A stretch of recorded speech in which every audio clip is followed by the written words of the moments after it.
सरकारने सुरू केलेल्या 1 रुपयात पीक विमा योजनेवरून शेतकऱ्यांमध्ये संभ्रम निर्माण झाला आहे। 15 जून ते 15 जुलैपर्यंत शेतकऱ्यांना पीक विम्यासाठी अर्ज करता येणार आहे। या पीक विम्यासाठी 7/12 उतार्यावर पीक पाहणी करणं बंधनकारक आहे। मात्र पीक पाहणी अहवालासाठी लागणारं ॲप त्याचप्रमाणे तलाठी स्तरावरची ई-पीक पाहणी यंत्रणाच बंद आहे। त्यामुळे 1 रुपयात पीक विम्याचा लाभ मिळणार का असा सवाल आता शेतकरी विचारतात।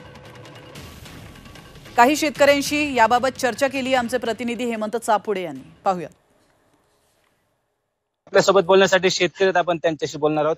काय सांगाल दादा? खरं तर 15 जून पासून पीक विमा भरण्याची तारीख सुरू झालेली आहे। तुम्ही अर्ज दाखल केलेला आहे, काय परिस्थिती आहे सध्या? नाही, अजून आम्ही पीक विम्याचे अर्ज काय दाखल केलेले नाहीत, कारण 15 जून ते 15 जुलै पर्यंत पीक विम्याची मुदत आहे आणि पीक विमा अर्ज भरण्यासाठी ई पीक पाहणी गरजेची असते आणि या पीक पाहणीच्या गरजेचे असल्या कारणामुळे शेतकऱ्यांमध्ये एक संभ्रमावस्था आहे।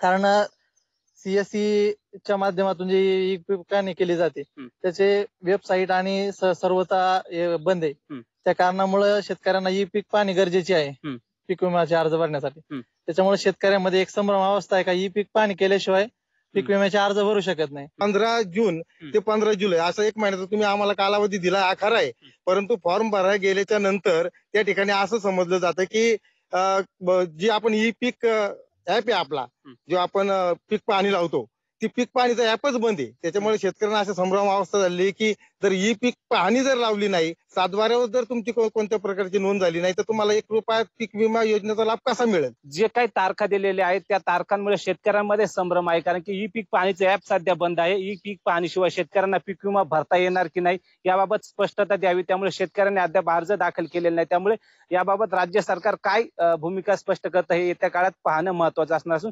राज्यातील लाखो शेतकऱ्यांचा विचार करून सरकारने याबाबत तातडीने स्पष्टता देणं गरजेचे असणार आहे। हेमंत चापुडे, झी मीडिया, शिरूर, पुणे। आणि आता वळतो पुढच्या बातमीकडे। सोलापुरातून ही बातमी समोर येते। सोलापूर जिल्ह्यात पावसाची उघडीप मिळताच 80,000 हेक्टरवर क्षेत्रामध्ये पेरणी पूर्ण झाली आहे। शेत शिवारामध्ये शेतकऱ्यांची पेरणीची लगबग पाहायला मिळते। पंढरपूरला सर्वात कमी म्हणजे 96 हेक्टरवर पेरणी झाली आहे। आणि याविषयीचा थेट शेतकऱ्यांच्या बांधावरून आढावा घेतलाय आमचे प्रतिनिधी अभिषेक आदेप्पा यांनी। सोलापूर जिल्ह्यात दमदार पावसाने हजेरी लावल्यानंतर आता उघडीप मिळाली आहे। त्यामुळे आता जिल्ह्यामध्ये पेरण्यांची लगबग ही वाढलेली आपल्याला दिसून येते। जिल्ह्यातील बहुतांश तालुक्यांमध्ये पेरणीला ही सुरुवात झालेली आहे। काही ठिकाणची पेरणी ही पूर्ण झालेली आहे, तर काही ठिकाणी वापसा झाल्यानंतर आता नांगरणी ही सुरुवात झालेली आहे।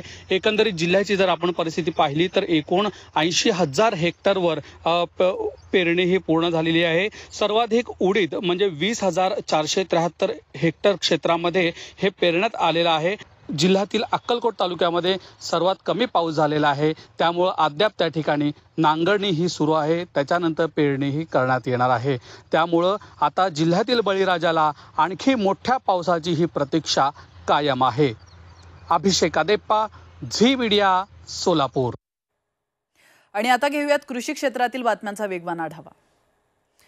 पहिलीच बातमी पुणे जिल्ह्यातून। पुणे जिल्ह्याच्या शिरूर तालुक्याला गेल्या आठवडाभरापासून पावसाने ओढ दिली आहे। यामुळे शेतकऱ्यांची चिंता वाढली आहे। तर शेतकऱ्यांनी पावसाच्या भरवशावर खरीप हंगामाची पेरणी केली, मात्र आठवडाभरापासून पाऊसच न झाल्याने बाजरीचं बियाणं अद्याप उगवलेलं नाहीये, तर शेतकऱ्यांवर सध्या दुबार पेरणीचं संकट उभं राहिलं आहे।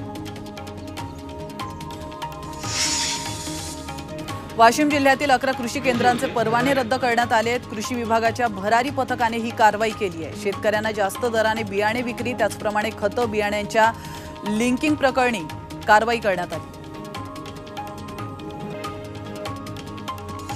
आणि आता बातमी मावळमधून। मावळमध्ये कृषी विभागाकडून कृषी संजीवनी पंधरवडा मोहीम राबवली जाते। 17 ते 1 जुलै या कालावधीमध्ये विविध विषयांवर मार्गदर्शन केलं जात आहे। यावेळी शेतकऱ्यांना फळबाग योजना त्याचप्रमाणे कृषी यांत्रिकीकरण, PM किसान योजना यांची सविस्तर माहिती देण्यात आली। तर मावळ तालुक्यात ड्रोनद्वारे ऊसावर औषध फवारणीचं प्रात्यक्षिक घेण्यात आलेलं आहे। सहकार शिरोमणी वसंतराव काळे साखर कारखान्याच्या वतीनं हे प्रात्यक्षिक घेतलं गेलंय।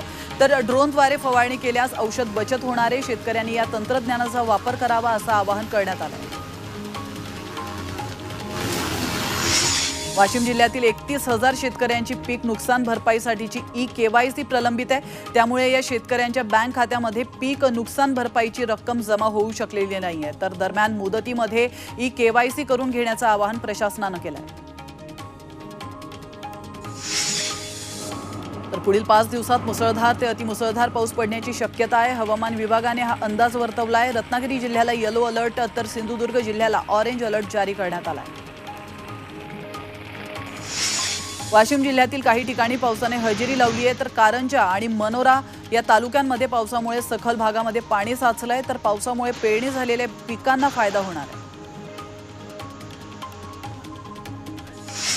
पिंपरी चिंचवड शहरात पावसाच्या हलक्या सरी बरसल्या आहेत। काही दिवसांच्या विश्रांतीनंतर आज पुन्हा पावसाने हजेरी लावली आहे। त्यामुळे नागरिकांना उकाड्यापासून काहीसा दिलासा मिळाला आहे।